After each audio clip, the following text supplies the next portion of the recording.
Hey, deserved listeners, Katie and Greg, The Bachelorette. I'm going to react. My name is Dr. Kirk Honda. I'm a therapist and a professor. Let's watch. Is there any part of you felt that it was your fault that Greg left? In that moment, absolutely. I regretted not responding differently, and I kept replaying in my head, what did I do that was so massive? Yeah, I don't know. We might hear from Greg his perspective, but from what I saw someone, Katie, who was listening very well, holding his hand, watching him have emotions and, genuine affection and statements of, coded statements, if you will, of, I'm pretty sure you're the one, but you just have to hold on for a little bit longer, a few more episodes, and we're good. And because she didn't match his outpouring of his statements, he said something like, I think I'm falling in love with you, these big statements, and because she didn't reciprocate in that moment, and I think the reason why was because, one, she can't, because she knows that she can't commit earlier on. I don't know if I mentioned this in previous episodes, but there's a couple bachelorettes ago, she left. She fell in love with someone during the limo scene, and I'm sure the producers talked with her and said, do not do that to us because we spent a lot of money on this show and don't ruin it. Like, we need the full span of the episodes anyway. But she was being pretty clear to him anyway. So I think that was one factor. And the other factor was he was out, she was I think she was in listening mode. He was crying about his dad and he was, having all these emotions, and I think she was kind of like in listening mode. She didn't want to insert herself. That's how I received it. And he, because of his past traumas, has a schema or some kind of sensitivity that you just saw it was instant. His face it was in that moment, he just fell into this abyss and could not be coaxed out of it once he was there because of how deep his traumas is. He was extremely sure of himself, which points to a distortion based on past traumas that are being displaced in that moment. In love with me to then turn around and want to leave. And in that moment, I completely blame myself. I am trying everything I can to make him stay. I am literally on my knees begging this man to stay. Yeah, and I think it was a good decision. If she was in it to win it, which I think she was, then you got to try everything you can within reason, and I think she did. And as a curious viewer myself, I was curious: is he reachable? And it was clear that he was not, because she did so many things to try to reach out to him and try to get him to soften up. I mean, huge gestures and coded statements of, if you just turn this around, we're good. Like, I want to be with you. You're the one. And he just wasn't coming back from his pain and his decision to retreat behind walls.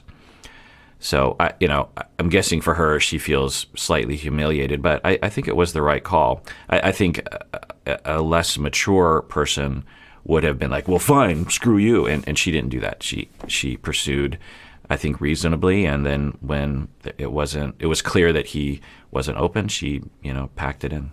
You do, in the moment, start to wonder, like, what if, and do you leave to go chase them? Are they worth that time and energy? So yeah, I didn't know how to handle whatever my next step was going to be. Yeah. Yeah, I feel terrible for her.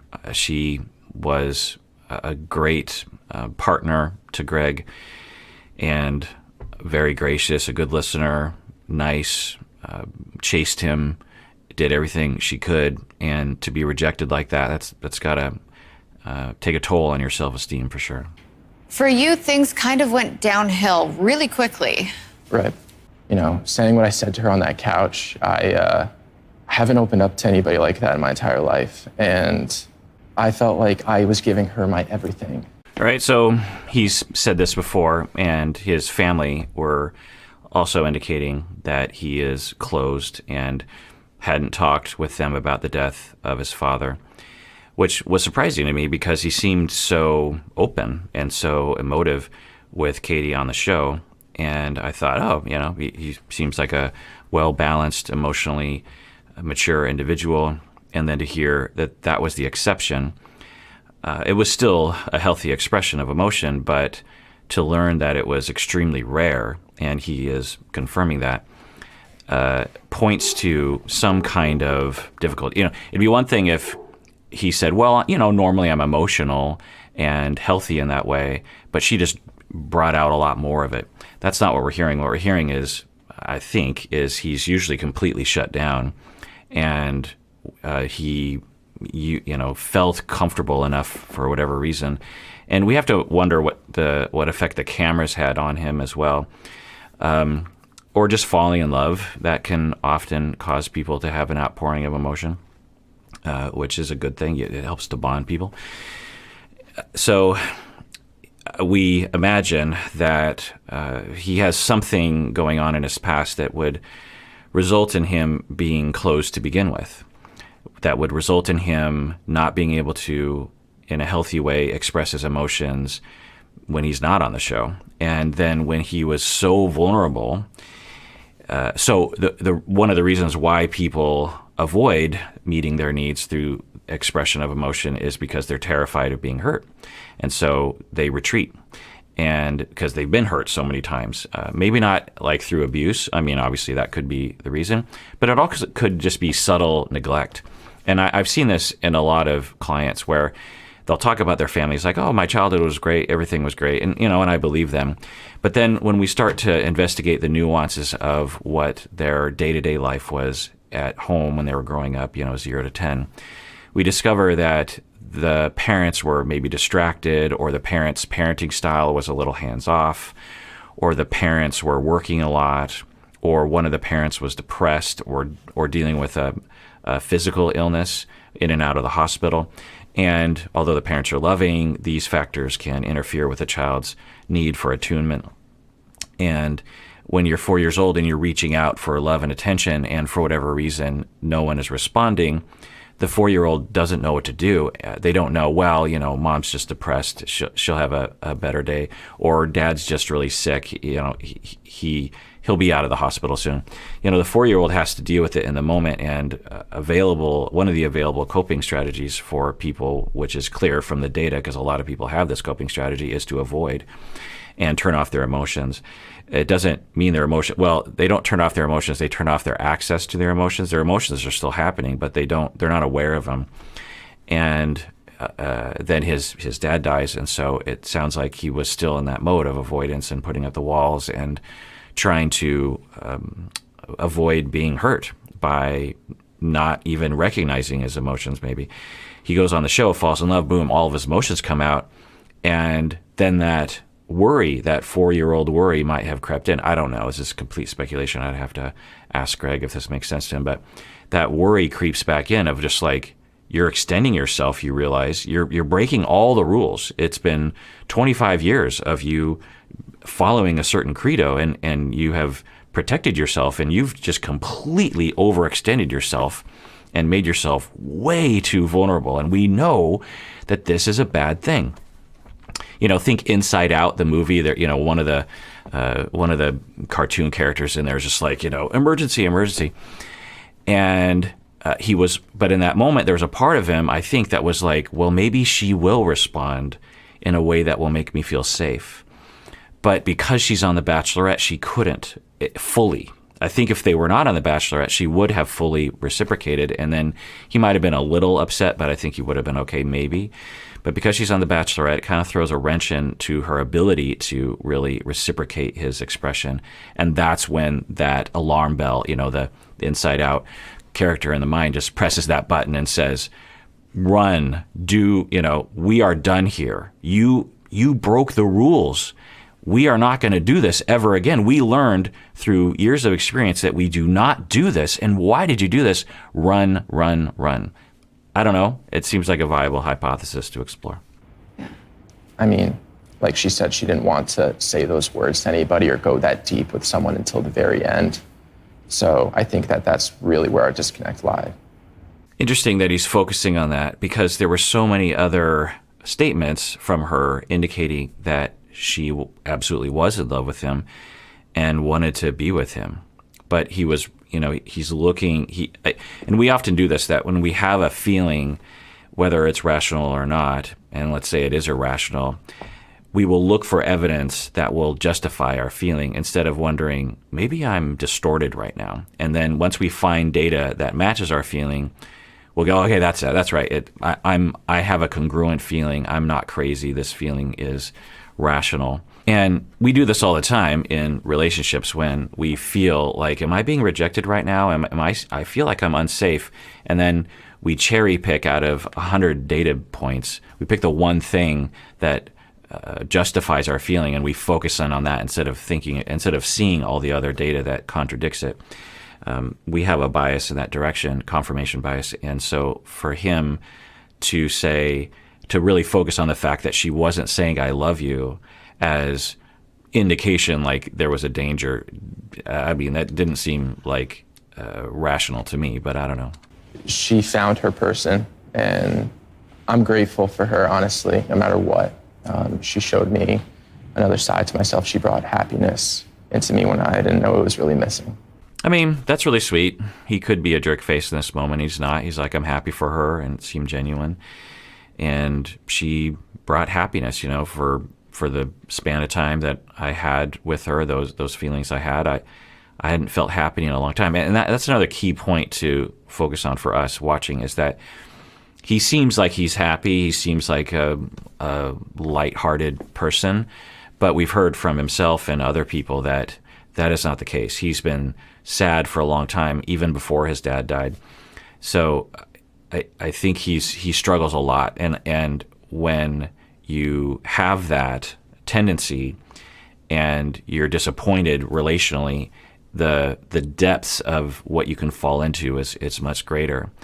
And I think we saw a part of that. I'm guessing if we had a full assessment of him, we would see much more depression, much more negativity, much more, I don't know what's going on, if it's self-hatred or demoralization or what's the point in life, clinical depression. I don't know what we would see, but I'm guessing we would see something. And, they alluded to it.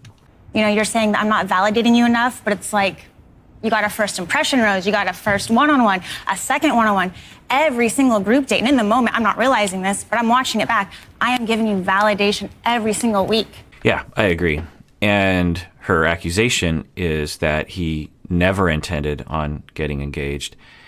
I don't know. I mean, it's possible for sure, but that implies that he was lying the whole time, or he just went on the show to be on the show and never intended on falling. I don't think that's true. I think he genuinely fell in love, and I think he genuinely had some kind of defense that kicked in that's been in place since he was a young child and caused him to be extremely distorted.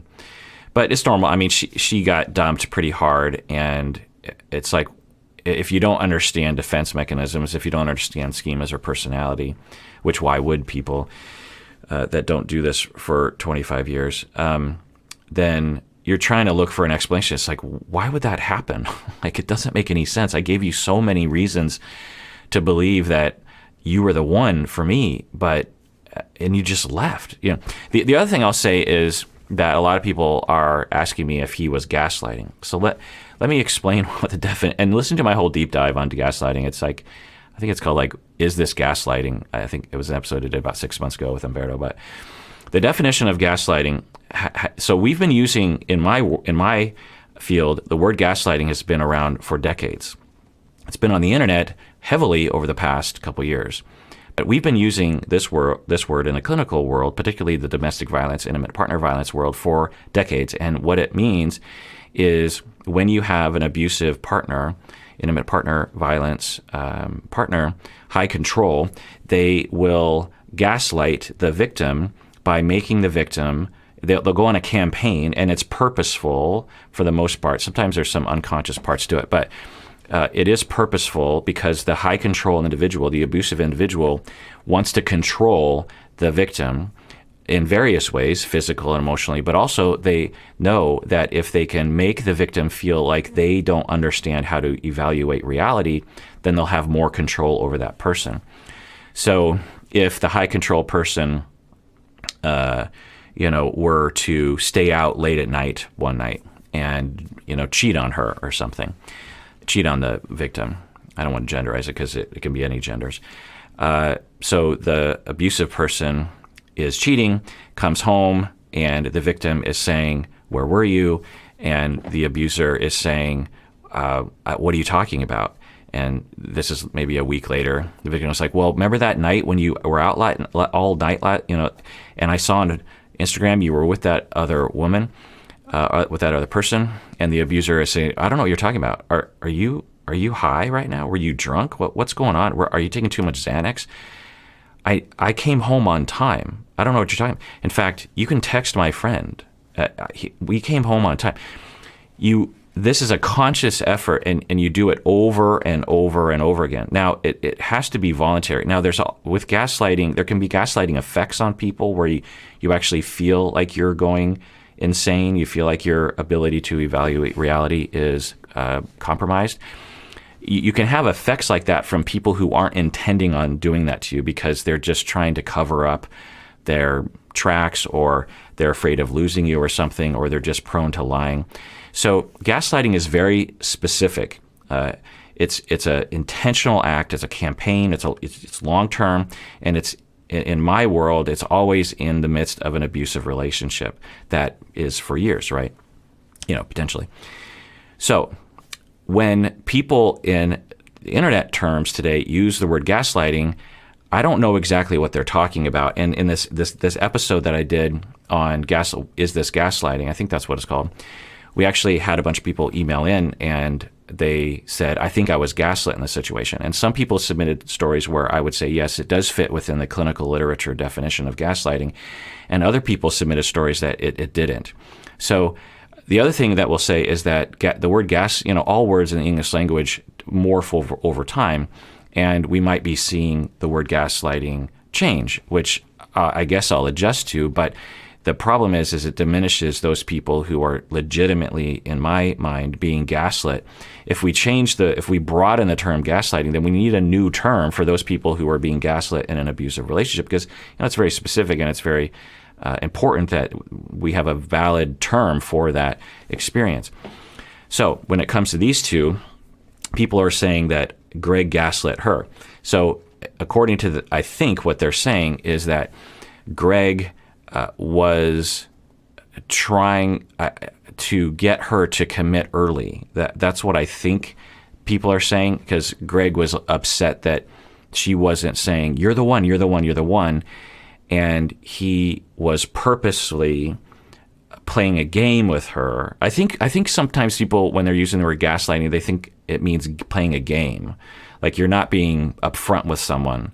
Like he was thinking, well, I still want to be with her, and I want to manipulate her to immediately drop the other two guys and just be with me because I'm insecure, and I don't want her to consider the other two guys. So I want to be with her, but I'm going to act like I'm going to play a game with her. I'm going to act like I don't want to be with her, and I'm going to say, "Hey, you're not committing to me." And that's a manipulation. It's a game, but it's not gaslighting, because to gaslight someone, you would have to go on a campaign over time to try to manipulate another human being's ability to evaluate reality, because that's what it's based on, is this play in this movie where this criminal, this con artist, moved into a woman's house, I believe, in London, and would move furniture around. And she's like, "Why is the piano over there?" And he would say, "What are you talking about? The piano's always been there." And it's a complete Machiavellian, psychopathic campaign that someone goes on. What Greg did, I don't think was intentional. I don't think it was manipulative. It could have been. We can't know. No one can know except for Greg.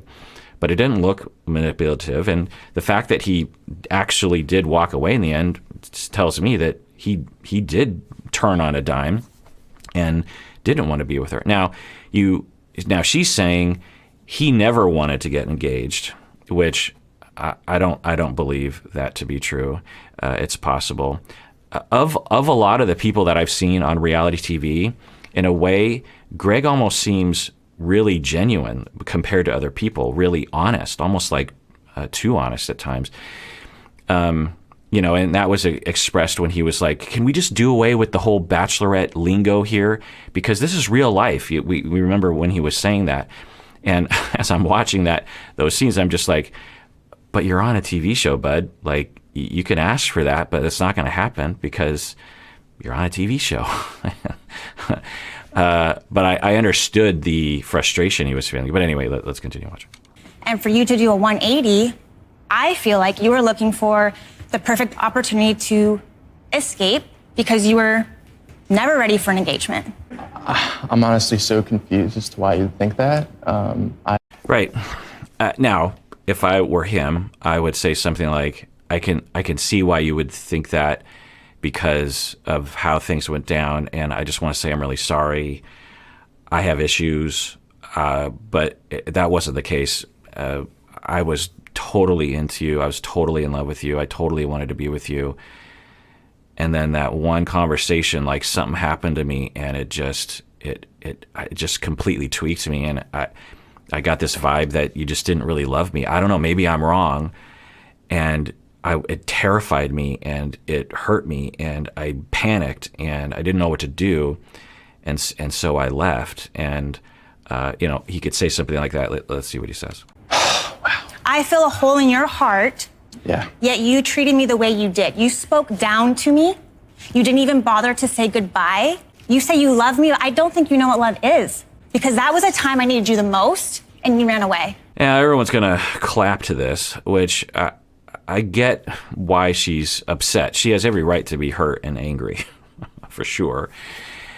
And if he's a moral, good human being, he should receive that and apologize. He has a lot of apologizing to do. He's the one that acted unreasonably, but he doesn't have to apologize for having issues because everyone has issues. So, I think that this is a common thing and that I've bumped up against with reality TV audiences, which is this taking sides. As a couples therapist, as a family therapist, as a therapist, I don't take sides. I recognize everyone's doing their best, usually. So I'm not on her side, I'm not on his side, I'm on both of their sides, but I find audiences want to get on one person's side, which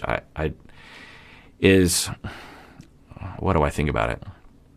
I think that it's probably neutral to find that people do that, but sometimes it can be destructive because it obviously alienates the Gregs of the world who deserve compassion. I mean, of these two individuals, the person I worry about the most into the future is Greg. I don't worry about Katie. I think she's going to be fine in life. She seems to have been raised well enough, and her emotions are mature enough and differentiated enough that she'll find her way. Greg, I'm worried about, honestly, and we all should be worried about him. Now, I'm not saying we see him as being right or something, but anyway, let's continue watching. Absolutely, I am very happy. Absolutely. I'm so glad for you. But that doesn't take away the anger that I had watching this back and seeing the way you treated me, using me to get the experience, the exposure, dare I say, the acting practice. Right, and I get it, and maybe it's true. I don't think it is, but for someone to be dumped, you see all the faces in the background. Whoa, and this is a common accusation that will be said about people, and I think sometimes it might be true, but I don't think it was true about Greg. And I've treated so many people like Greg. In fact, another part of the possible avoidant wall that he puts up is present right now, where he is just not really, in order for him to fully apologize and help Katie and maybe the audience to understand why he did what he did, he has to put down his wall. He has to actually know his emotions. Now, and this is something that is important to know about avoidant attachment style, and I'm not diagnosing him, I don't know, I'd have to ask him. But for those who do suffer from avoidant attachment style, they're not holding back their emotions consciously. It's an unconscious thing. They learned neurologically a long time ago. They just created a pattern neurologically where they're not aware of their emotions. And when you're not aware of your emotions, you don't know what's happening with you. And so in order for him to really fully explain himself, he'd have to, in the moment, be in connection. It's like, well, yeah, I was in love with you, but then I was devastated in that moment. I don't know why. That would help explain to her that he wasn't in it for the acting, or the exposure or something. But he potentially doesn't have access to those emotions. So he can't explain himself. And this is why people like him continue to avoid, because in this moment right now, he's being attacked and accused of something that he knows isn't true. And it's just yet another reason why he should put up more walls. Act that he was doing on the show, that he's actually this very confident, cocky boy from Jersey who knows that he's hot and like this is an act. And so paired with those rumors and acting school, I really don't know if I actually know who Greg is. So now the audience is clapping again. So because he's taken acting classes, which a lot of people have, somehow that is a slam dunk piece of evidence that he wasn't genuinely in love with her and wasn't genuinely crying. And also hearing rumors on the internet that he is kind of a playboy or something, which might also be true. That doesn't mean that he wasn't genuine. It's an interesting accusation. And then the audience is clapping.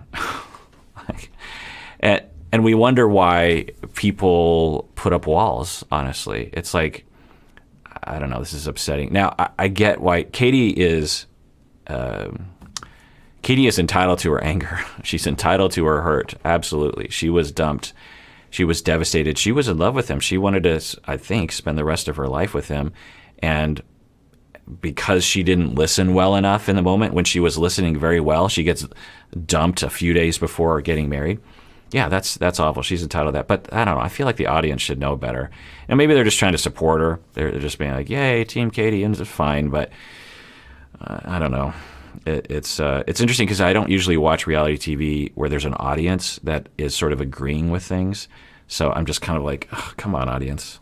All right, well, that does it for that episode. Everyone out there, please take care of yourself because you deserve it. You really, really do.